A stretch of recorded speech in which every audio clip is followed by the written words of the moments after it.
Hello boys and girls, and welcome to another video tutorial brought to you by DevTut.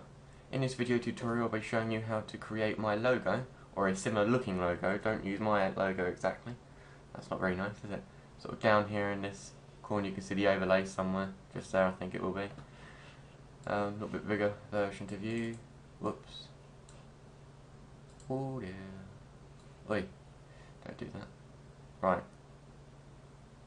There, this one. Right. It's very simple, as you can see here. There's only 3 layers, okay, 4 layers if you include the background. Text, and then one square and another square.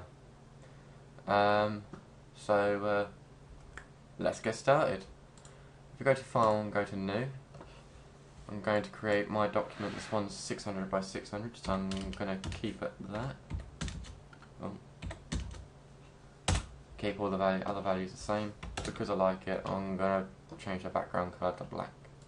And then I'm just going to drag some grids in. Just so I know where to start and where to finish. That didn't quite go quite right there. Where's the bottom?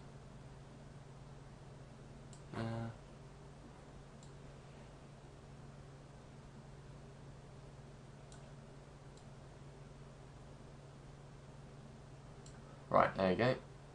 And then we'll create a new layer, which will have our first square on. Hold on, where's that? Yeah, right. So we go to the rectangle tool, drag it out, and go over here, change the colour. Because my colour scheme is purple, I'm going to have a purple. Actually, it needs to be sort of a lightish sort of purple, don't it?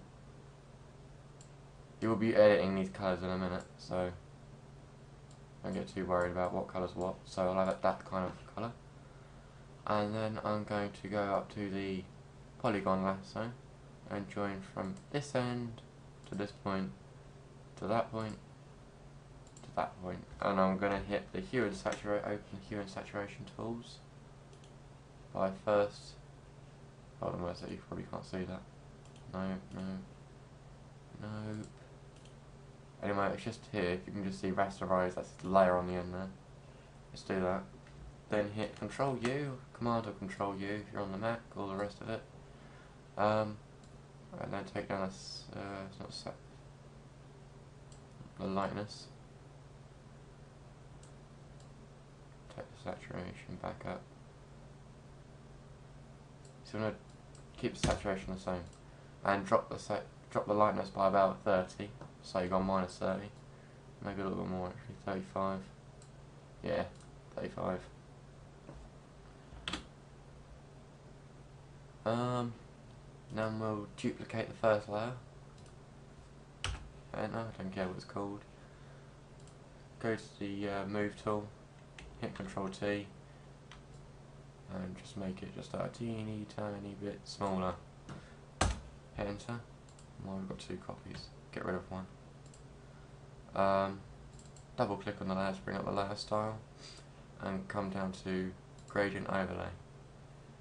You can already see you're getting that sort of 3D boxy effect that you get with the logos. Just click on the gradient overlay options and I'm going to go with that purple I had before and just drag it in. Actually, how dark should I have this? It's more dark purple, really, isn't it? Just getting the right sort of colour in it. So,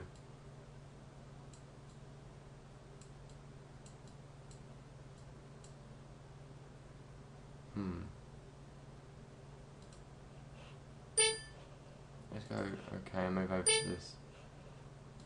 Go away. See, they're quite. I'll tell you what I'll do. So I'll tell you exactly what I used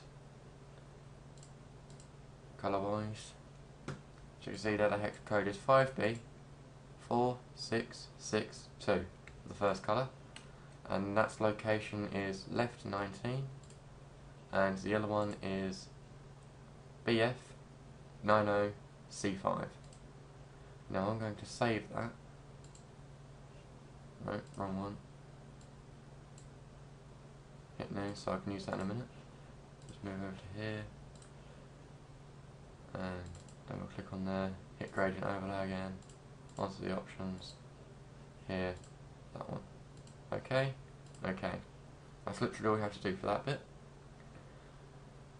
And then, if we just hide all these, you can see it's okay, it looks okay up here, but when it gets down here, it looks very not right, as you can see here. I've sort of cornered it off and cut a corner out, so we'll do that. Just bring back our lines by hitting Control H, grabbing the polygon lasso tool, starting from the bottom left hand corner, just dragging it out to where that line is, and then hold down shift to drag it back at a 45 angle, and back down again, and go on the bottom layer, just hit delete, deselect, and then the same for up here, but it's going to be square rather than, so come in here, holding down shift, about there I reckon. Whoops, just put that down a little bit. Yep, looking good. And then we want your text, so I'm going to go with Arial font because I think that's actually what they use, but I don't know, I'm boring anyway, so I'll just use it anyway. And have my text size as 120, no sorry, 220. And have my capital D and my lowercase t. At the moment you can't see that obviously because, so as you can see, it's looking quite good, and that isn't quite the right font size still, so just drag that out with Control T, Command and Control T, make it bigger, and there you go. Now we want to go into the layer style of this and just give it a little bit of sort of character, as it were. I'm going to put an inner shadow on it, but it's going to be very small.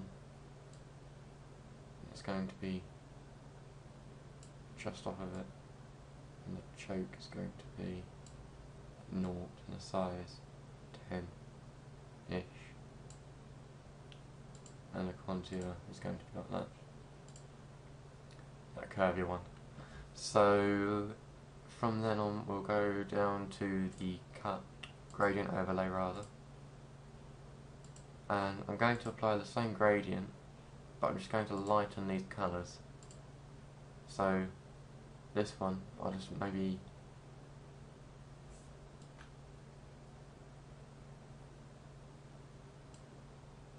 take like that, cancel. It's normally the opposite way around, isn't it? So we just drag that one down.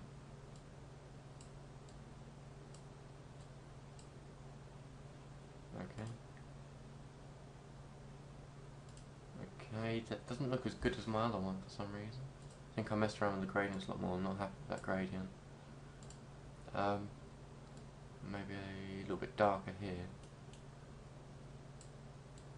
Not quite that dark.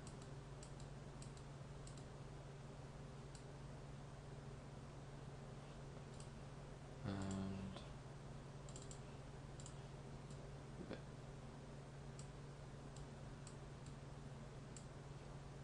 Sorry. I accidentally added another.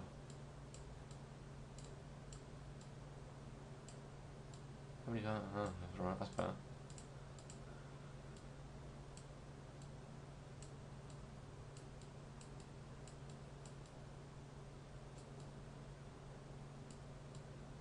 Oh, that's starting to look better now. Go OK. OK. And that inner shadow should be a very light, if not white. No, not white, sorry, because it's. Change that to normal.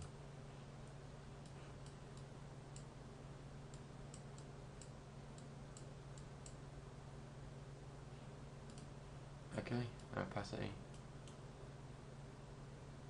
down quite a bit. I didn't think I had the drop shadow on it. That's fine. go okay, and I think that's it. It doesn't look quite as good as my other one, because the gradient up here was a lot more brighter. So if you want to, you can mess around with the gradient a lot more, so you feel like you've got it right. Wrong one.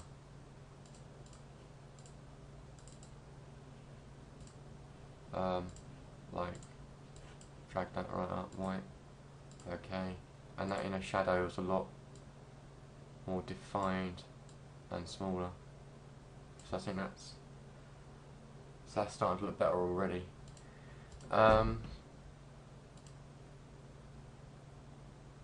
So yeah, I think that's about it for this tutorial really. That's very sort of easy way of doing it. It's the best way I've found doing it, because I was trying to make my logo identical to it, because my background on my YouTube channel is like that. It's got all the different logos down the side. I wanted my sort of logo to be sort of in keeping with it, so if you're interested in this video and want to see more video tutorials like it, I'll be doing more and more, so don't forget to keep yourself posted and updated with all my stuff by rate, comment and subscribing. Thank you very much. Goodbye.